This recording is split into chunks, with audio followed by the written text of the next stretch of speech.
దయచేసి తరలించండి. ప్రార్థన. మమ్మల్ని మిక్కిలిగా ప్రేమిస్తున్నా మా ప్రేమ తండ్రి, నీకు స్తోత్రాలు వందనాలు చెల్లిస్తున్నాం. ఈ దేవుణ్ణి దయచేసి జ్ఞాపకం చేసుకో ప్రభా. మీ అమూల్యమైన మాటలు నా నోటిలో ఉంచి మీ బిడ్డలకు వినిపించి మహిమ పొందండి. ఈరోజు ప్రభా మీ లేఖనంలో బిడ్డలు గ్రహించినట్లు మీకు పరచుకోండి.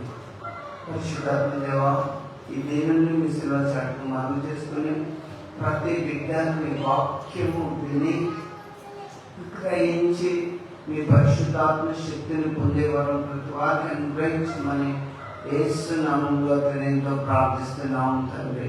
ఆమేన్. క్రీస్తులో ప్రేమైనటువంటి దేవుని బిడ్డలారా, మరి ఈరోజు నేను చెప్పే అంశం విత్తనం గురించి తెలుసుకోండి. విత్తనాల గురించి తెలుసుకోండి.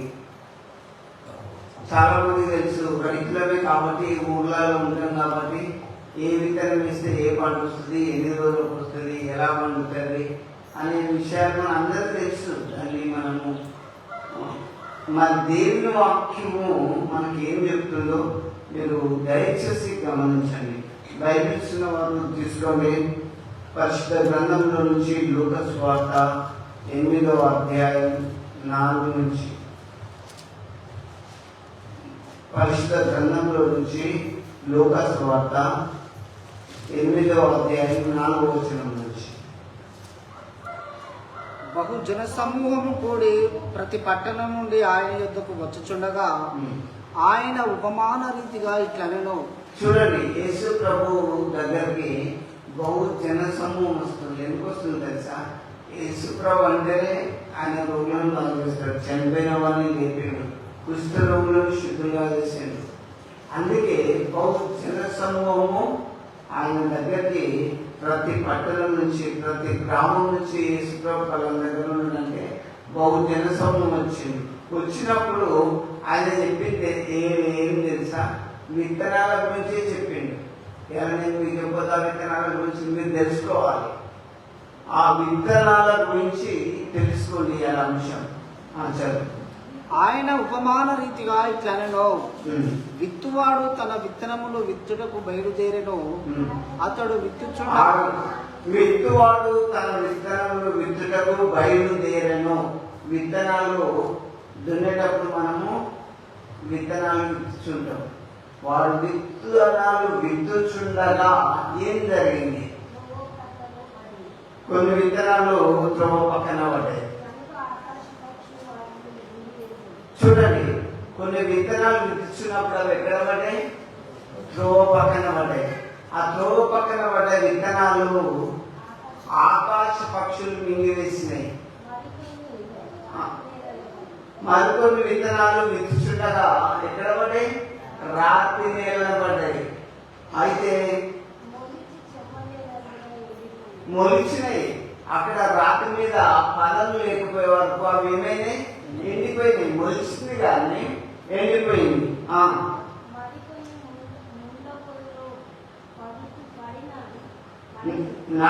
కొన్ని ముళ్ళ పొదల నడుమ పడను. కొన్ని విత్తనాలు విత్తుతుంటే ఎక్కడ పడ్డాయి? ముళ్ళ పొదలు. అంటే ఈ రైతు చక్కగా దుక్కి చక్కగా చేయలే. ముళ్ళ పొదలు, గచ్చ పొదలు ఇవన్నీ తీసేసి చక్కగా దున్నవలసిన వాడు, చేయవలసిన వాడు ఆ ముళ్ళ కంప పొదలు వచ్చిన ఏమైతే అనుకుని లైట్ వేసుకుని వెళ్ళిపోయింది. కొన్ని విత్తనాలు ముళ్ళ పొదల నడుమ పడ్డాయి. ఇంకా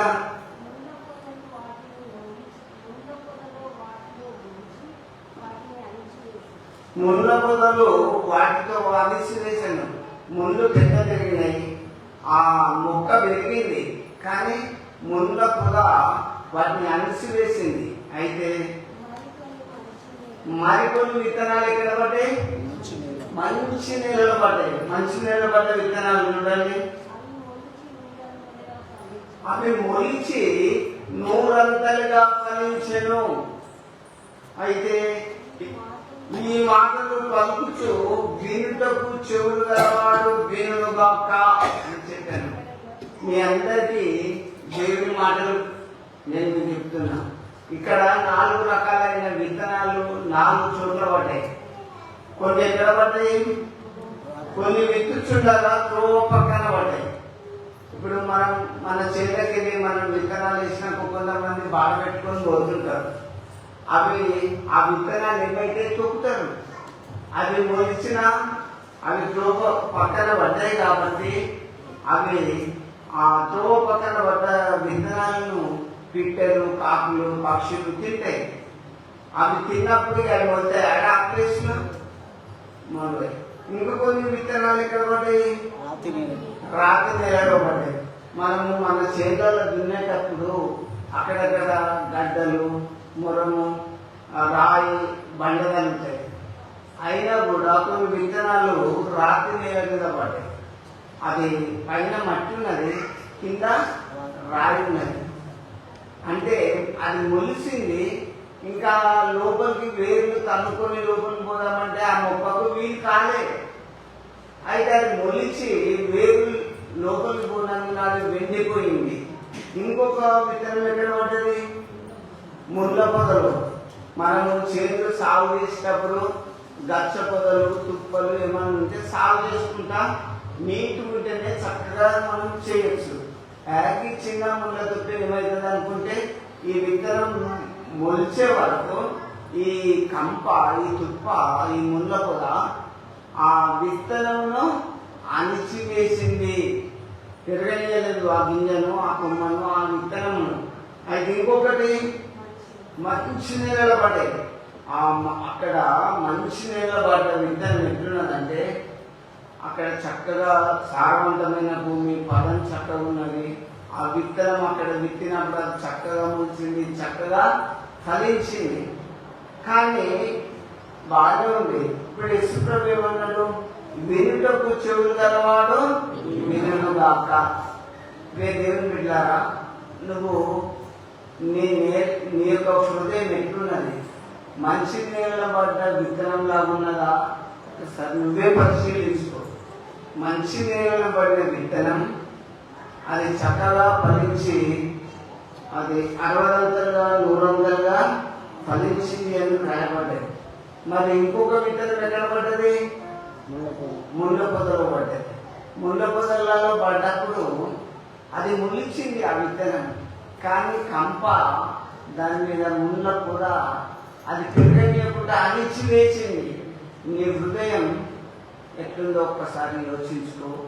ఈ విత్తనం మరి ఎలా ఫలిస్తుందో గమనించుకో. ఇంకొక విత్తనం ఎక్కడ పడ్డది, రాతి నేలలో పడ్డది. ఈ రాతి నేలలో పడిన విత్తనము మొలిచింది కానీ అది వేర్ల తోటి తన్నుకొని కిందికి పోకుండా కింద బండు ఉన్నది. అది మొలిచింది కానీ పదం లేనందున ఎండిపోయింది. ఇంకొక విత్తనం త్రోవ ప్రక్కన పడ్డది. ఆకాశ పక్షులు వచ్చి అవి మింగేసినాయి. దేవుని బిడ్డలారా, ఈ మాటలు చెవులు గలవాడు వినుగా అన్నాడు యేసుప్రభు. అందరికీ వీలు వస్తుంది. కానీ ఇక్కడ విత్తనం అంటే ఏంటి? దేవుని యొక్క వాక్యం. విత్తనం అంటే దేవుని యొక్క వాక్యం. అది నువ్వు గుడికి వస్తావు, వాక్యానుసారంగా చేస్తున్నావా లేదా? అయితే కొంతమంది ఏం చేస్తారంటే ఇక్కడ కింద కంటిన్యూషన్ చూస్తే ఈ ఉపమాన భావం కూడా కిందనే రాయబడినది. ఈ ఉపమాన భావం ఏముంది కానీ ఆయన శిష్యులు యేసుప్రభుని అడిగితే దేవుని రాజ్యం మర్మం ఎరుగుతాయో మీకు అనుగ్రహింపబడి ఉన్నది. ఇతరులైతే చూచి చూడబోయే విని గ్రహింపక ఉండినట్టుగా ఈ వాక్యం ఉన్నది. దేవుని బిడ్డలారా, ఈ ఉపమాన భావం ఏమిటంటే విత్తనము దేవుని యొక్క వాక్యం.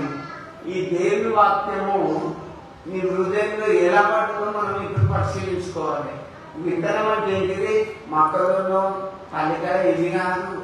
విత్తనం అంటే దేవుని వాక్యం నీ హృదయంలో ఎక్కడ పడ్డదో చూసుకో. త్రోవ ప్రక్కన ఉండేవారు వారు వినువారు కానీ నన్ను రక్షణ పొందకుంటున్నట్లు అపవాది వచ్చి ఆ వాక్యాన్ని ఎత్తుకొని పోతుంది. త్రోవ పక్కన పడిన విత్తనాలు ఎవరంటే వాళ్ళు వింటారు. గుడికి వచ్చి దేవుని వాక్యం అందరూ వింటారు, దీన్ని ఫాలో కారు, దీన్ని అనుసరించారు. అయితే అపవాది ఏం చేస్తాడంటే దక్కనే ఉన్నాడు ఆ దేవుడు, దాగుడికి పోవాలా ఎక్కడొద్దు అని చెప్పి డైవర్ట్ చేసి పక్కకు నెట్టి మీ యొక్క ఆలోచన మీ తలంపులు అన్ని దురాలోచనలు తీసుకొచ్చి అది ఈ దేవుని వాక్యం వినబడి ప్రకటన వింటబడిన వారు దేవుని విన్నారా నేను మీకు మళ్ళా చెప్తున్నాను. ప్రకటన పన్నెండవది ఎవరంటే క్లియర్గా రాయబడ్డది. 12వ వచనం చూడండి. ప్రకటన నుండి వారు వినువారు కానీ నమ్మి రక్షణ పొందకుండాన్నట్లు అపవాది వచ్చి వారి హృదయంలో నుండి వాక్యం ఎత్తుకొని పోవును. వాక్యం ఎత్తుకొని పోతే సైతాన్ వినప్పుడు వాక్యం చెప్పినప్పుడు కొంతమంది నిద్రపోతారు. వచ్చి నాకు నిజంగా వాళ్ళ లోపల ఖచ్చితంగా ధైర్యం ఉంటుంది, సైతాన్ ఉంటుంది. నేను చెప్తున్నా కదా, మళ్ళీ వచ్చిన ముంగోటి వచ్చి ప్రార్థన చేయమంటే కూడా నాకు అసహ్యం అనిపిస్తుంది. ఎందుకంటే ఊరికే వారం చెప్తానా చెప్పండి. మీరు విత్తనం లోపల పోయినప్పుడు పంట ఉంటుందా? మనం ఆ పంట పండాలంటే కష్టపడాలి, దుక్కి దున్నాలి, నీరు పెట్టాలి, మందు కొట్టాలి, దాన్ని సస్యశ్యామలంగా దాన్ని రక్షణ చూపెట్టాలి, దానికి చక్కగా పాలు దొవ్వాలి. అట్లయితే అది కొంతకాలానికి ఫలిస్తుంది. కానీ నువ్వు గుడికి వచ్చి ఊరికే నిద్రపోతే ఎవరు చెప్తావు? నీకు ఇంటికాడ పండుకుంటే బెస్ట్ అని నేను చెప్తా. వాక్యం మీద వాళ్ళకి ఇష్టం ఉండదు. ఇక్కడ ఈ దేవుని వాక్యం వాళ్ళ హృదయంలోకి పోకుండా సాతాను వచ్చి ఎత్తుకొని పోతుంది. నేను చెప్పడం కాదు, ఆ వచనం రాయబడింది చూడండి. ప్రకటన వాళ్ళు వింటారు దేవుని వాక్యం బాగానే ఉంది అంటారు, కానీ ఆ వాక్యాన్ని డిస్టర్బ్ చేసి సైతాన్ని ఎత్తుకొని వెళ్ళిపోతాడు. కాబట్టి దేవుని బిడ్డారా, మీ హృదయంలో సాతానుకు అవకాశము ఇయ్యొద్దు. యూదా ఇస్కరియోతు లోపల వారి హృదయం లోపల అపవాది దూరి యేసు ప్రభువుని ఎట్లనైనా పట్టియాలి, అప్పగించాలి, ఈయన దంపియాలి అని చెప్పి ఒక ఈర్ష, ద్వేషం, డబ్బుకు ఆశపడ్డాడు. డబ్బుకు ఆశపడ్డవాడు సేవ చేయలేడు. నేను చెప్తున్నా కదా, డబ్బును మనం ప్రేమించి చేసేదాంటే సేవ కాదు. దేవుని మీద ఆధారపడ్డప్పుడు సేవ జరుగుతుంది. ఇక్కడ పక్కన విత్తనాలు ఎవరంటే వింటారు, గ్రహిస్తారు, కానీ ఏముందని చెప్పి తొలగిపోతారు. ఇంకా రెండవ విత్తనాన్ని గురించి మీకు షార్ట్ చెప్తా. ఎవరు వాళ్ళు? రాత్రిల నుండి వారు ఎవరనగా వినునప్పుడు వాక్యమును సంతోషముగా అంగీకరించువారు గాని వారికి వేరు లేనందున కొంచెం కాలము నమ్మి శోధన కాలమున తొలగిపోవచ్చును. రాత్రి నెల పడే విత్తనాలు ఎవరంటే ఆ విత్తనం వాళ్ళ రూపంలో పడుతుంది. వీళ్ళ హృదయం కఠినంగా ఉంటుంది, రాయి కఠినంగా ఉండదా? నాగలి పెరుగుతుందా? పెరుగుతుంది. వాళ్ళు వింటారు, సంతోషపడతారు. ఈ వాక్యము కొంతకాలం నమ్మకాన్ని శోధన వస్తుంది. ఒకవేళ గుడికి వచ్చినప్పుడు మన రూపం పోలేదనుకో, దేవుని మీద మీకు విశ్వాసం ఉంటుందా? కొంతమంది ఉండదు. కానీ ఒక్కటి గుర్తుపెట్టుకోవాలి, యోగు ఒక బలం మంచి మాట అంటాడు. యోగు ఒక న్యాయవంతుడు, నీతిమంతుడు, భక్తిపరుడు. కష్టాలు వచ్చినాయి, ఒక్కరోజే కొడుకులు బిడ్డలు అందరూ వచ్చిపోయింది. ఆస్తి అంతా కూడా పోయింది యోగుకు. ఆస్తి పోయింది, కొడుకులు బిడ్డలు ఒకటే రోజు చచ్చిపోయిండు. అధికారుల నుంచి తల వరకు బాధగల కొడుకులు అన్ని యోగుకు వచ్చినాయి. మనమేమంటాం, నువ్వు బాగా భక్తిపరుమేమో, నీకు ఎందుకు ఇట్లా అయింది అనుకుంటాం. అన్నారా? లోకం అంతే. ఈ లోకంకు దేవుని వాక్యం తెలియదు. పుట్టిన ప్రతి ఒక్కరు రావాలని కూడా బైబిల్లో రాయబడినది. ఈ భూమి మీద యోధులు, మహానుభావులు, మా ప్రజ్ఞశాలులు, యుద్ధ వీరులు, ఆ గోల్డ్ మెడల్ కొట్టిన బంగారు పథకాలు పుట్టిన వాళ్ళు ఉన్నారా? అంతా ఒకటే. నువ్వు చదివినావు ఒకటే, చదువుకున్నావు ఒకటే. దేవుని బిడ్డారా, దేవుని వాక్యం ఎవరిలో అయితే స్థిరంగా నాటబడుతుందో వాళ్ళు దేవుని రాజ్యంలో చక్కగా ఫలిస్తారు, దేవుని రాజ్యాన్ని అందుకుంటారు. ఇక్కడైతే యోగు ఎన్ని కష్టాలు వచ్చినా, ఎన్ని శ్రమలు వచ్చినా ఒక మంచి మాట అంటాడు.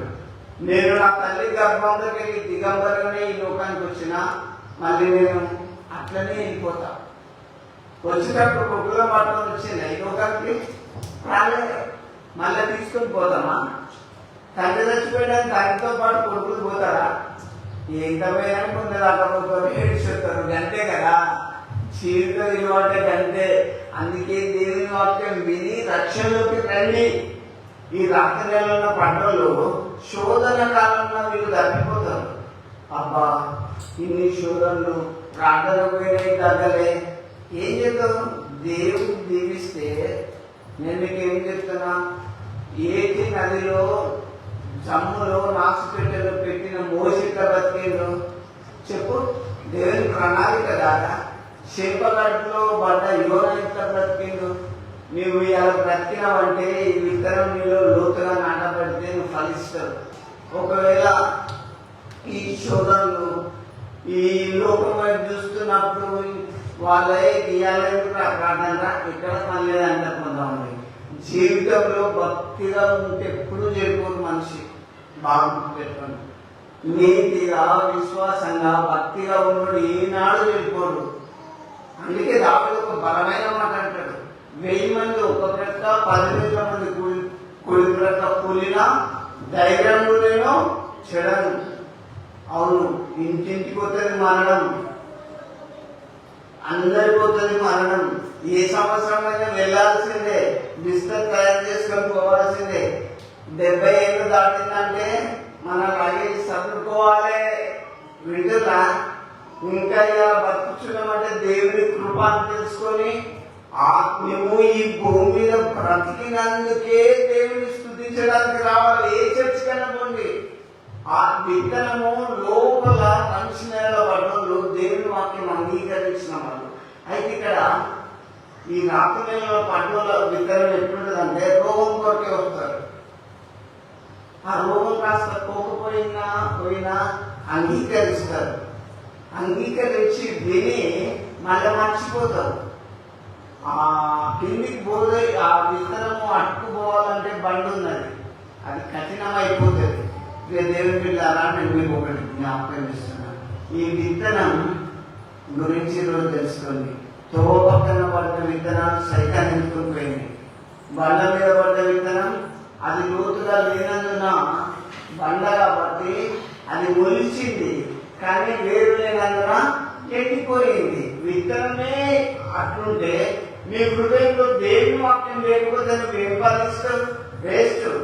రోగం కానీ వాక్యం చదువు, కష్టం కానీ వాక్యాన్ని ఫాలోగా. ఎవరైతే నా మాట వెళ్ళి వాటి చుట్టూ చేస్తే వాళ్ళ ఇల్లు బండ మీద కట్టుకున్న బుద్ధిమంతుని పోలిన. ఈ సంవత్సరం మన క్లాస్ వచ్చేదానికి బయటకు స్తుతించు దేవుని, ప్రార్థించు దేవుని, బాగా దేవుడు ఆశీర్వదిస్తాడు. కాబట్టి మనం మనుషులే కాబట్టి కొంతమంది ఎట్లా అంటారంటే తొందరగా ముఖం మార్చుకుంటారు. నేను ఇంతకాలం ప్రార్థన చేస్తుంది, ఆన్లైన్కి పోతుంది, మేము ఉపవాసం ఉంటుంది, అయినా మా మొద ఎందుకు దేవుడు వినలేదనుకుంటాడు. అయినా వింటాడు, కానీ ప్రతిఫలం లేకపోవచ్చు. ఎందుకంటే దేవుని బిడ్డలారా, దేవుని వాక్యం మీద నీ ఇల్లు కట్టుకో. బండ మీద ఉన్నటువంటి నులివెచ్చని స్థితిలో ఉంటే నువ్వు మొలిచి సంతోషించి మళ్ళా తిరిగి ఆగిపోయిన ప్రయోజనం ఏంటి?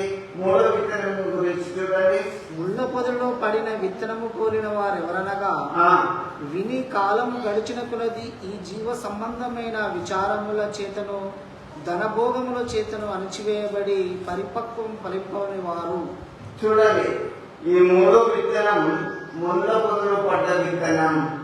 వీళ్ళు విత్తనాలు విధించినప్పుడు ఆ విత్తనాలు కొన్ని ముళ్ళ పొదలో పడ్డాయి. ఆ చెట్టు మొలిసింది, ఆ విత్తనం మొలిసింది, కానీ ముళ్ళు వాటిని అణిచివేసినాయి. ఇప్పుడు నువ్వు గుడికి వస్తావు, దేవుని వాక్యం వింటావు, కానీ కొన్ని కుల కట్టలు వస్తాయి.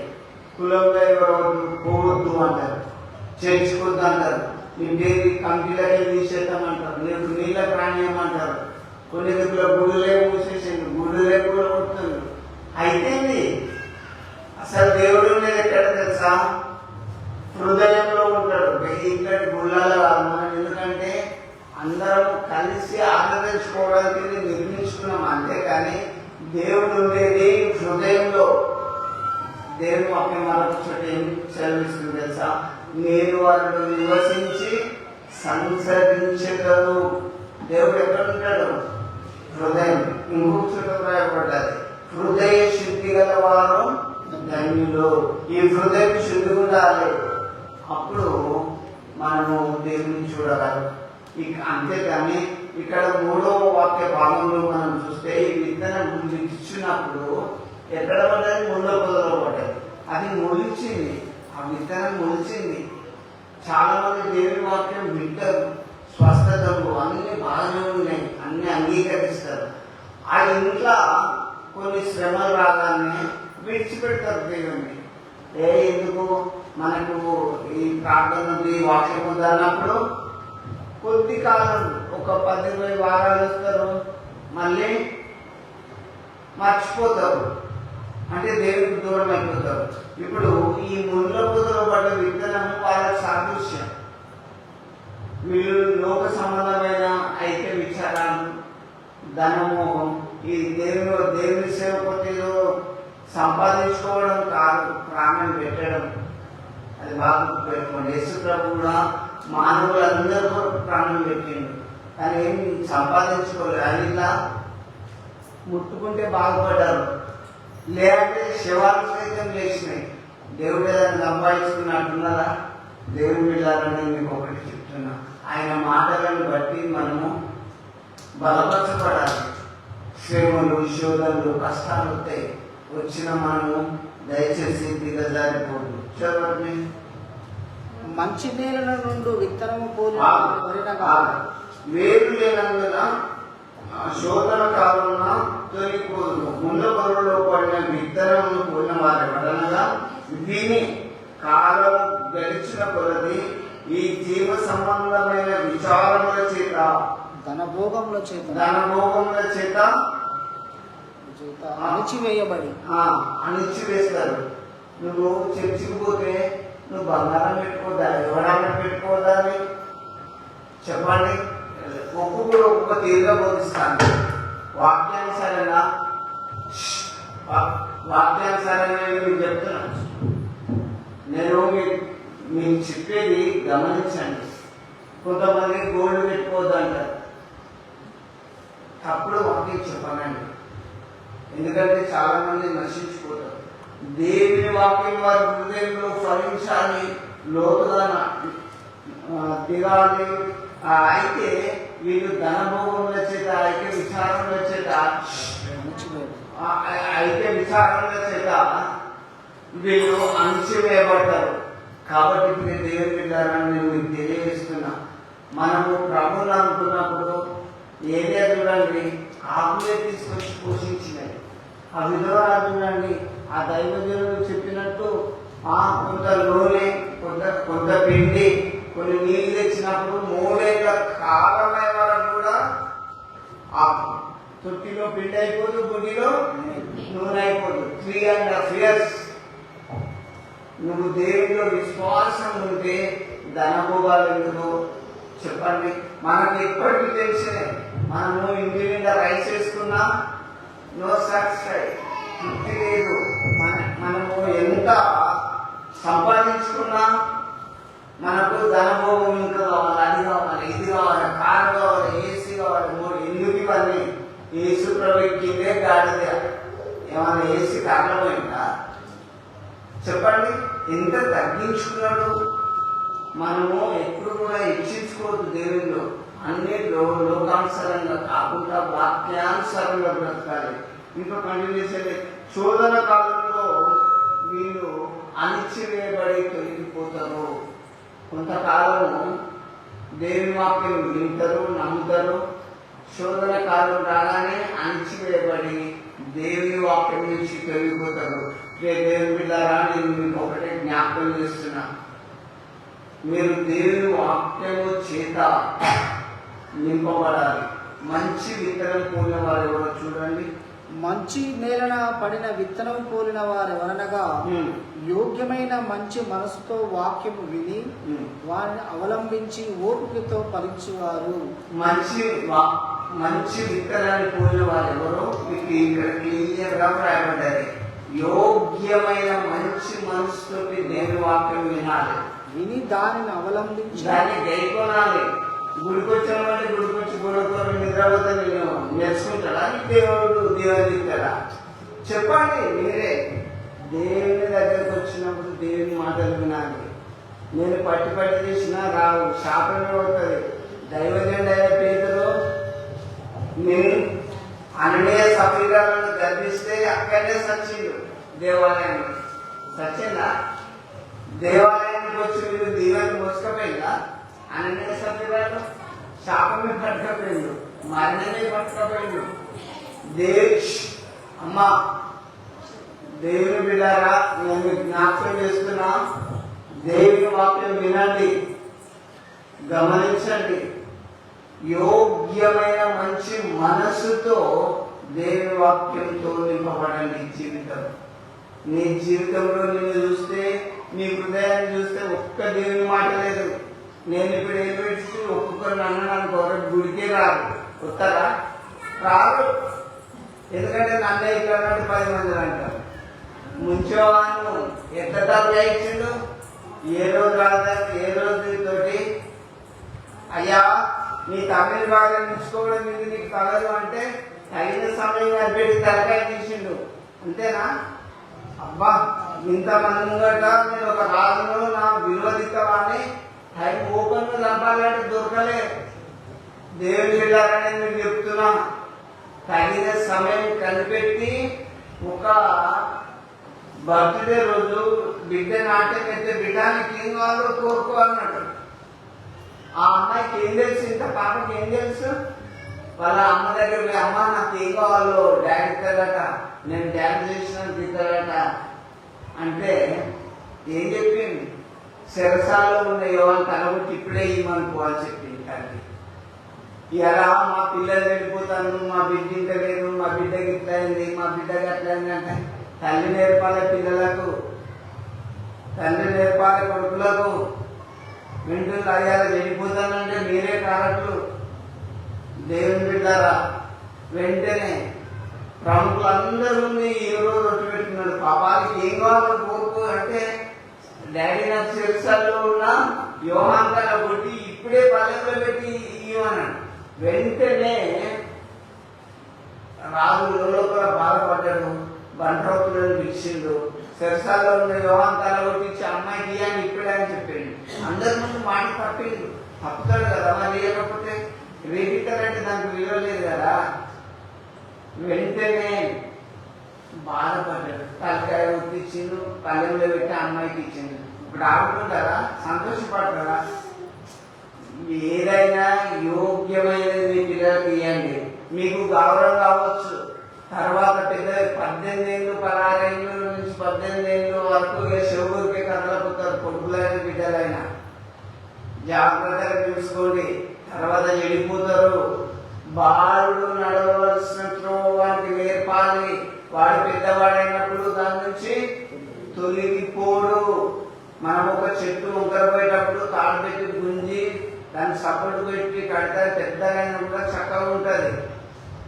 అంతేకాని మీరు పిల్లలను ప్రభు యొక్క బోధనలను, శిక్షణలను, వాక్యములను అన్నిట్లో చక్కగా పెంచాలి. అట్లా పెంచితే మీరు మంచి యోగ్యమైన మంచి విత్తనాలను కొని మీ పిల్లలను ప్రభు యొక్క వాక్యంతో నింపిన వాళ్ళు అవుతారు.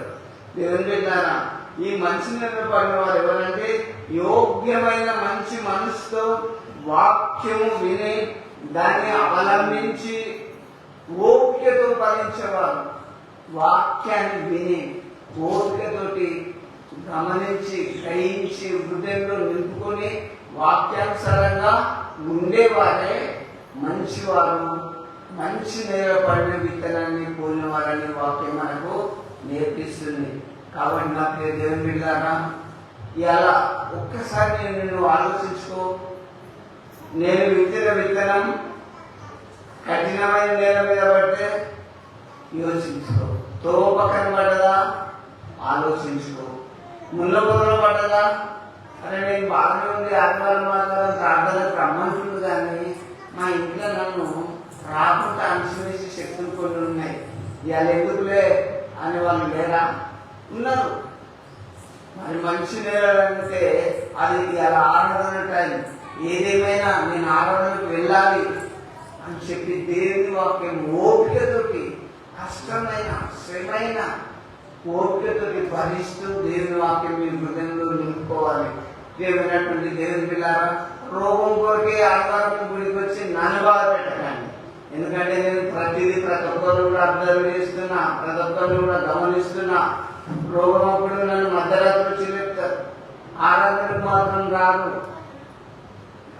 నేను మీకు ఇప్పుడే చెప్తున్నా, అప్పుడు నీ మనసు ఎట్లుంటుంది? నేను చేయనంటే ఆ రాత్రి ఎవరైనా లేచేస్తారా? ఒక్కటి దేవుని వాక్యంతో నింపబడండి, ఆశీర్వదింపబడండి. మీరు కూడా వాక్యానుసారంగా ఎదిగి ఇతరులకు అనేకులకు దేవుని రక్షణ స్వార్థ ప్రకటించండి. ఈ చిన్న కొద్ది మాటలను ప్రభు మీ వెంటిలో ఆశీర్వదించును గాక. ఆమేన్. ప్రార్థన చేసుకున్నాను. జీవన్ వెళ్ళ మాటలు మీకు స్తోత్రం అయ్యా. మంచి నేలపడిన విత్తనం పోలి మా బ్రతుకులున్నట్లు దీవించండి అయ్యా. ఇవాళ విత్తనాల గురించి మరి నాయన తోకరకరమైన వారు ఎవరు మీకే తెలుసు, రాత్రి నేలలు పడిన వారు ఎవరు మీకే తెలుసు దేవా.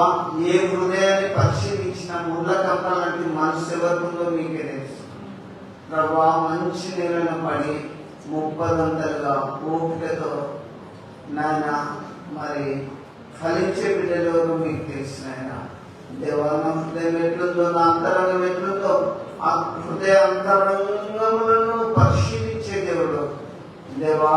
నా హృదయాన్ని నీకు సమర్పిస్తున్నా దేవా. నా హృదయంలో ఉండే నీ వాక్యంతో నింపబడి నీ రాజ్యానికి నేను వారసునవుటకు సంఘమును, ఇంకా వాక్యమైన బిడ్డలను, లైవ్ ఇచ్చిన కుటుంబాలను సమృద్ధిగా దీవించండి.